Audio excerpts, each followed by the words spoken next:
El general Barrantes es presidente del Centro Cívico Militar y vamos a hablar, general Barrantes, buenas noches, lo saluda Mercedes Morocho. Queremos conversar con usted un tema tan importante como es la comisión investigadora sobre los 16 asesinados en el BRAE en el mes de mayo. ¿Nos puede dar detalles acerca del tema?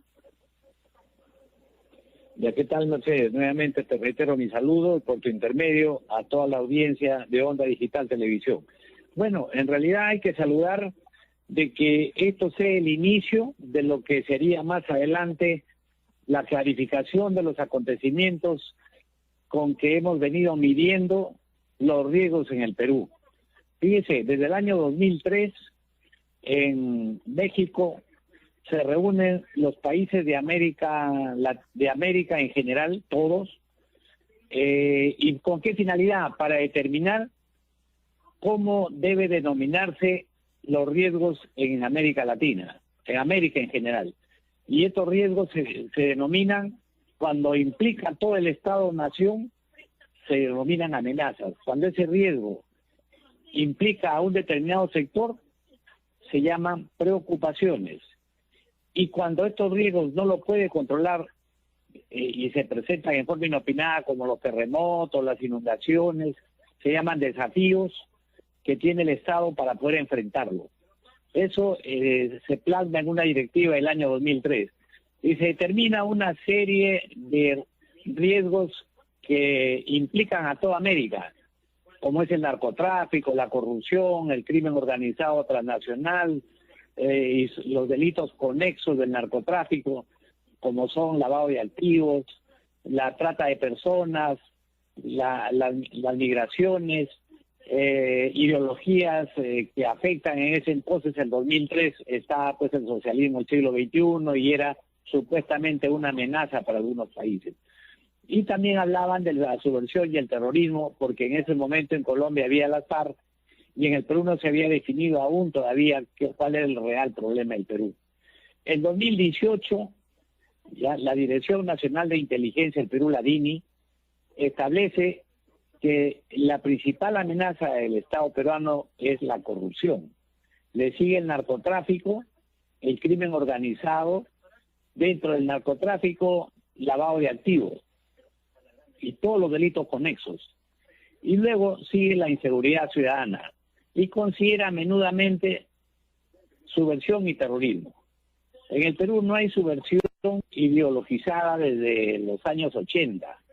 Entonces, frente a esa situación, nosotros hemos venido impulsando ya desde digamos, más de 15 años, que en el Perú la principal amenaza es el narcotráfico, que no existe la amenaza del terrorismo ideológico como en nuestra legislación está materializado. En la legislación peruana, el terrorismo solamente es aplicable para Sendero y el MRTA. Pero resulta pues de que esta mutación que ha habido, inclusive aceptada recién a partir del 2010, dicen la policía, que se llama el militarizado Partido Comunista del Perú, marxista, leninista, maoísta, y ya no es, no tiene el contenido de pensamiento Gonzalo, por lo tanto ya no es el sendero luminoso que conocemos.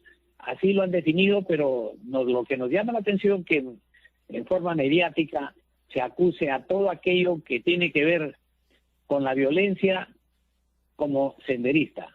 Entonces ahí tenemos un problema. No sé si se hace con la finalidad de recoger presupuesto o esconder el problema del narcotráfico en las cuencas concaleras, pero toda esta situación, por la razón que fuera, ha dado lugar que en el Perú tengamos entre 15 y 18 cuencas concaleras que son tan violentas, muchas de ellas, como lo que es el BRAE. Lo que el año 2020... la UNDOC, este organismo de Naciones Unidas para el Control de Drogas, nos hace conocer de que el Perú al año 2019 tenía 72.000 hectáreas de hoja de coca, había exponencialmente crecido su número de hectáreas de hoja de coca, y por supuesto que nos da una referencia de 730 toneladas de clorhidrato de cocaína, que era prácticamente el doble de las que normalmente se conocían.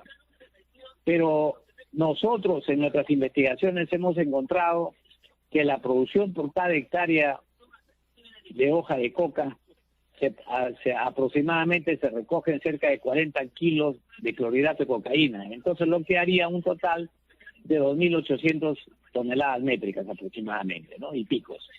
Entonces ya no son 700, sino por 4 veces más, o sea, 2.800 o 2.900, como 2.920.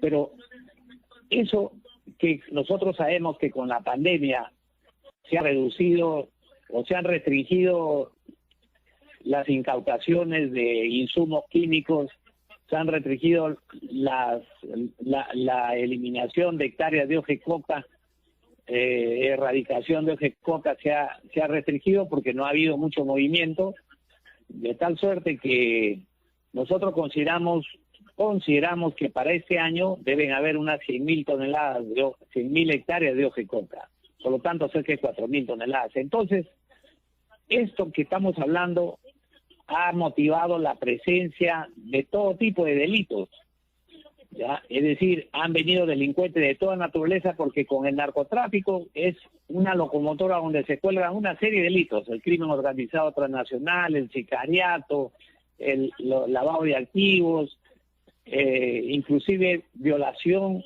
de los sistemas electorales para tener, digamos, autoridades locales, narcoalcaldes, narcoregiones, gobernadores, sí.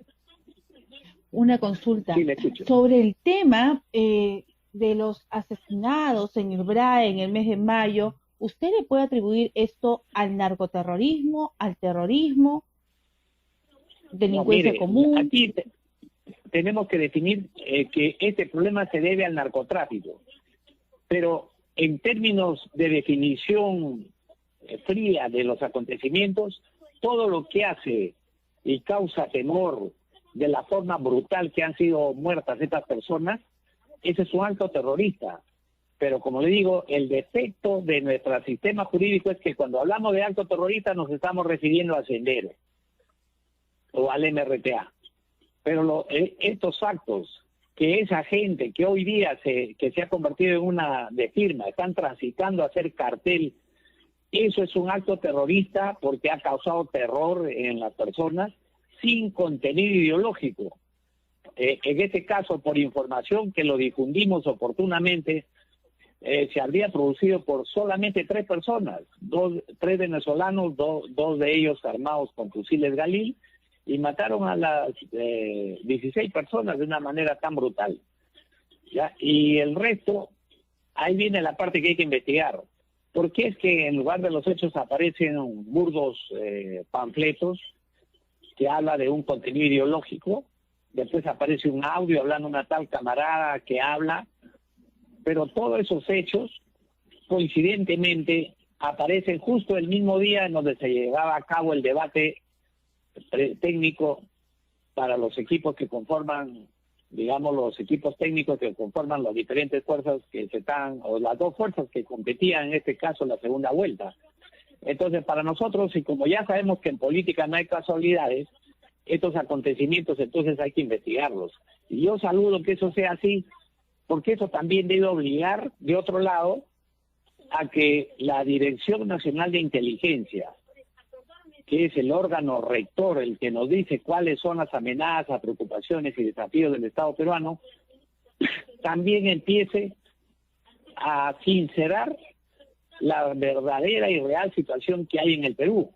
Y eso solamente se hará a partir de que en este momento el presidente de la República, en este Consejo de Ministros que se llevará a cabo mañana, debe inmediatamente pedir en ese Congreso, anunciar que convocará al Consejo de Seguridad y Defensa Nacional, que lo conforman los ministros, la Dirección Nacional de Inteligencia, el ministro de Defensa, el Comando Conjunto, el ministro del Interior, la Policía Nacional, ministro de Relaciones Exteriores, el ministro de la Cancillería, y puede convocar inclusive al ministro de Educación, Salud, al Congreso, al Poder Judicial, en cualquiera de los casos puede llamar a quien él crea conveniente, pero es imprescindible que el director de Inteligencia Nacional en un plazo de 7 días hábiles debe informarle a ese consejo cuáles son las reales amenazas de una vez por todas y retirar esa amenaza ideológica que viene perturbando, que lo único que ha generado es el incremento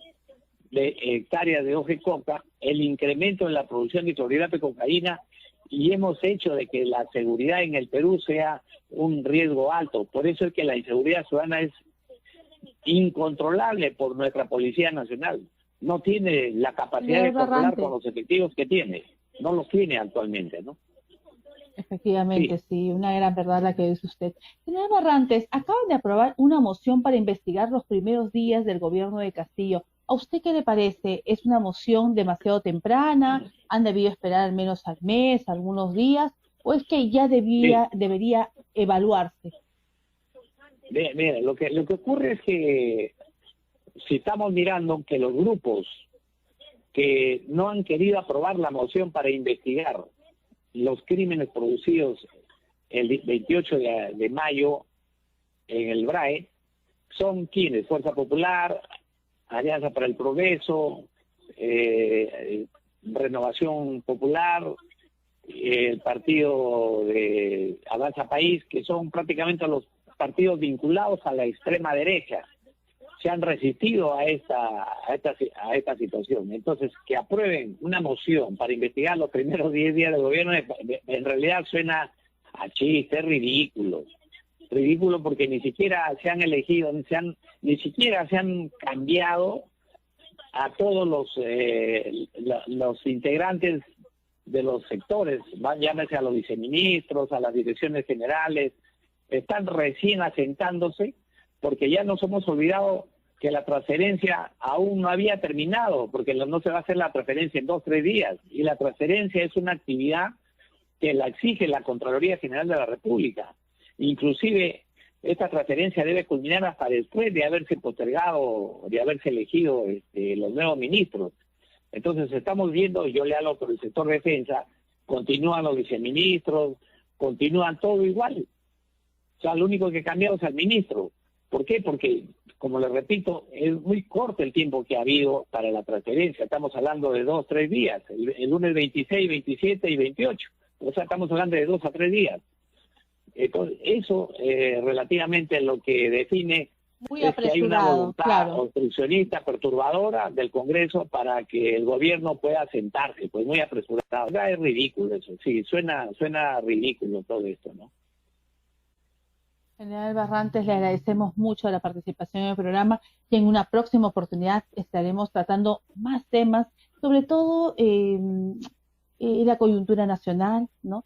Y la seguridad ciudadana, que son los fuertes con el cual nosotros podemos hablar con usted, General Barrantes. Muchísimas gracias.